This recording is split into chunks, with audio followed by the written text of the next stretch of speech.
So, అందరూ ఎలాగున్నారో నేను మీ మీరు చూస్తున్నారు bliss research YouTube channel. So, ఎప్పుడైతే మాత్రం మన గతంలోనే వాలంటీర్ నోటిఫికేషన్ పడినప్పుడు ఏటేటి రిక్వైర్మెంట్స్ ఉంటాయని చెప్పేసి అన్నీ ఏదో వీడియో చేయడం అయితే జరిగింది. అదే విధంగా ఈ వీడియోలో మనం ఏం మాట్లాడుకోబోతున్నాం అంటే, మన గ్రామ వార్డు సచివాలయంలోని మీకు వాలంటీర్ జాబ్స్ ఉన్నాయా లేదా? అంటే మీరేదైతే సచివాలయంకి లింక్ అయ్యి ఉన్నారో, ఆ సచివాలయంలో మీకైతే మాత్రం వాలంటీర్స్ అనేవాళ్ళు అవసరం ఉన్నారా లేదా? వాలంటీర్స్ మీ సచివాలయంలో టెర్మినేట్ అయిపోయారా? లేకపోతే రాజీనామా చేసేసారా? వాలంటీర్ జాబ్స్ కానీ పడినట్లయితే మీ గ్రామ వార్డ్ సచివాలయంలోని ఆ వేకెన్సీస్ అనేవి తీస్తారా? తీయరా? అని చెప్పేసి ఈ వీడియోలో అయితే మాట్లాడుకోబోతున్నాం. సో, వీడియో చివరి వరకు చూడండి. చివరి వరకు చూసినట్లయితే మీ సచివాలయంలో కానీ వాలంటీర్ అవసరంగా ఉన్నట్లయితే ఖచ్చితంగా కూడా మీకైతే తెలుస్తుంది. ఇదే వీడియోలోని మీ సచివాలయంలో వాలంటీర్లు అనేవారు ఇంకా పనిచేస్తున్నారా? లేకపోతే మీ సచివాలయంలో వాలంటీర్లందరినీ ఈటని టెర్మినేట్ చేసేసారా? లేకపోతే తీసేసారా? అని చెప్పేసి మొత్తం అయితే చూసుకోబోతున్నాం. ఇది మీరే మీ ఫోన్‌లో చెక్ అయితే చేసుకోవచ్చు. మీ సచివాలయంలోని వాలంటీర్ వేకెన్సీ ఉందా? లేదా? అంటే వాలంటీర్ జాబ్స్ పడతాయా? పడినప్పుడు మీ సచివాలయంలో కూడా వాలంటీర్‌కి ఖాళీలనేవి జాబ్‌లో తీస్తారా? లేదా? అని చెప్పేసి ఈ వీడియోలో అయితే చూసుకోవచ్చు. సో, ఎలా చూసుకోవాలని చెప్పేసి మీకైతే మాత్రం నేను చూపించబోతున్నాను ఫ్రెండ్స్. సో, ఎవరైనా కొత్తగా వచ్చినట్లయితే మన ఛానెల్‌ని ఎవరైనా కొత్తగా వచ్చినట్లయితే మన ఛానెల్ సబ్స్క్రైబ్ అయితే చేయండి. సబ్స్క్రైబ్ చేసి బెల్ నోటిఫికేషన్ ఆల్‌లో పెట్టుకోండి. అదే విధంగా వాలంటీర్ మీద మీకు మరిన్ని వీడియోస్ కావాలనుకున్నట్లయితే ఈ వీడియోని లైక్ అయితే చేయండి. లైక్ చేసి మీ friends and family members share అయితే చేయండి. ఎక్కువ మంది గాని వాలంటీర్ జాబ్స్ మీద వచ్చిన వీడియోస్ మీద గాని లైక్ చేసి అందరికి షేర్ గాని చేసినట్లయితే ఖచ్చితంగా కూడా ఇంకా ఫ్యూచర్‌లోని ఇదే వాలంటీర్ జాబ్స్ మీద నేను చాలా వీడియోస్ అయితే చేస్తాను. వాలంటీర్ వ్యవస్థ నుంచి ప్రతి అప్డేట్ కూడా మీ వరకైతే తీసుకొస్తాను ఫ్రెండ్స్. ఇక్కడ చూసుకున్నట్లయితే ఇది మనకి అఫీషియల్ వెబ్‌సైట్ ఫ్రెండ్స్. గ్రామ వార్డ్ సచివాలయంకి సంబంధించి. లోని సచివాలయం వాళ్ళనే కాదు ప్రతి సిటిజన్ కూడా చెక్ అయితే చేసుకోవచ్చు.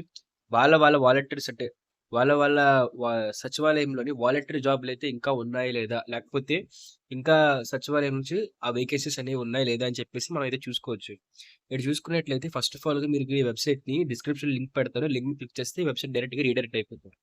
ఇక్కడ చూసుకుంటే మీకైతే మాత్రం ఇక్కడ మీకు ప్రతి డిస్ట్రిక్ట్ కూడా కనిపిస్తుంది. ఆ డిస్ట్రిక్ట్ వైస్‌గా మీరైతే వెళ్ళొచ్చు. ఇప్పుడు ఇక్కడ అంటే మీకు చూపిస్తున్నాను. ఇది బ్యాక్‌కొచ్చేయండి.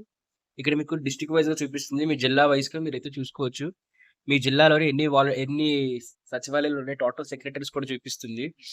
మరి ఇక్కడ చూసుకున్నట్లయితే ఇక్కడ ఎంతమంది ఎంప్లాయీస్ ఉన్నారు.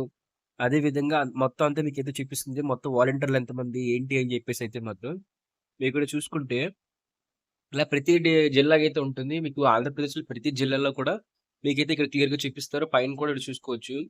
ఇప్పుడు మనం గాని చూసుకున్నట్లయితే అనకాపల్లి మీద క్లిక్ అయితే చేస్తాను. అంటే మీకు నాకు చెప్పడం కోసం క్లిక్ చేస్తున్నాను. ఇక్కడ చూసుకుంటే అనకాపల్లిలోనే మొత్తం ఎన్ని సచివాలయాలు ఉన్నాయి, ఎంతమంది ఎంప్లాయీస్ ఉన్నారు, టోటల్ వాలంటీర్స్ ఎంతమంది అని చెప్పేసి మొత్తం అయితే పైనైతే నంబర్ అయితే కనిపిస్తుంది ఫ్రెండ్స్. అదే విధంగా ఒకవేళ మీ సచివాలయంలో ఉన్నారా లేదా వాలంటీర్‌ల రిక్రూట్‌మెంట్‌కి సంబంధించి అంటే వాలంటీర్‌లు లేకపోవడం వల్ల వేకెన్సీస్ ఏమైనా ఉన్నాయా లేదా?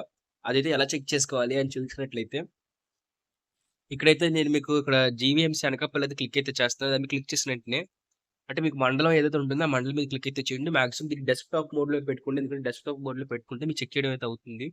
కంప్యూటర్‌లో అయితే ఆటోమేటిక్‌గా అయితే అయిపోతుంది ఫ్రెండ్స్. ఇప్పుడు చూసుకున్నట్లయితే ఇది మనకి సచివాలయాలు అన్నీ కూడాను. ఇక్కడ సచివాలయంలో చూసినట్లయితే ఒక మాక్సిమం అన్ని సచివాలయాలు కూడా 9 ఉన్నాయి. ఒక దాంట్లో 8 ఉంది. ఇదే విధంగా కొన్ని సచివాలయాల్లోని మీకు చూసారు కదా! అన్నిట్లో 9 ఉన్నాయి గానీ ఒక దగ్గర వచ్చేసరికి 8 ఉంది. అంటే ఇక్కడ వాలంటీర్ రిక్రూట్‌మెంట్ అయితే జరగాల్సిందే. అదే విధంగా చూసుకున్నట్లయితే ఇంకా మిగతావి కూడా ఇక్కడ నక్కపల్లిలో చూసుకున్నా సరే మీకక్కడ ఒక దాంట్లో 9 ఉన్నాయి ఒక సచివాలయంలో, ఒక దాంట్లో 7 ఉన్నాయంటే 2 వాలంటీర్ వేకెన్సీస్ అయితే మాత్రం మనకున్నాయి. అదే ఇంకో దాంట్లో 6 ఉన్నాయి, ఒక దాంట్లో 10 ఉన్నాయి అని చెప్పేసి అయితే అంటున్నారు. సో, ఈ విధంగా అయితే మీరు చెక్ అయితే చేసుకోవచ్చు. ఒకవేళ మీకు గాని మీ గ్రామ వార్డ్ సచివాలయాన్ని మీరు క్లిక్ చేసినప్పుడు మీకు గాని 1, 2 లేకపోతే 0 అని చూపించినట్లయితే ఖచ్చితంగా మీకు వాలంటీర్ జాబ్స్ పడినప్పుడైతే మీ వార్డ్ సచివాలయంలో అయితే మాత్రం జాబ్ నోటిఫికేషన్స్‌కి వేకెన్సీ అయితే తీస్తారు. సో, అప్పుడైతే మీరైతే వెళ్ళాల్సిందే. అంటే అప్పుడు నోటిఫికేషన్ తీసినప్పుడైతే మాత్రం మీకు మీ గ్రామ వార్డ్ సచివాలయంలో జాబ్ అయితే వస్తుంది ఫ్రెండ్స్. ఈ ఇన్ఫర్మేషన్ మాకు అప్డేట్ అయితే మాత్రం ఇలాంటి మరిన్ని అప్డేట్స్ కోసం మన ఛానెల్ సబ్స్క్రైబ్ చేయండి. మన ఛానెల్‌లోని గవర్నమెంట్ అప్డేట్స్, గవర్నమెంట్ జాబ్స్ అన్నీ కూడా మాట్లాడుకోబోతున్నాం. సో, ఇంట్రెస్ట్ ఉన్న వాళ్ళైతే ఖచ్చితంగా సబ్స్క్రైబ్ చేయండి. మీ ఫ్రెండ్స్ అండ్ ఫ్యామిలీ మెంబర్స్‌కి షేర్ కూడా చేయండి ఫ్రెండ్స్. Bye bye.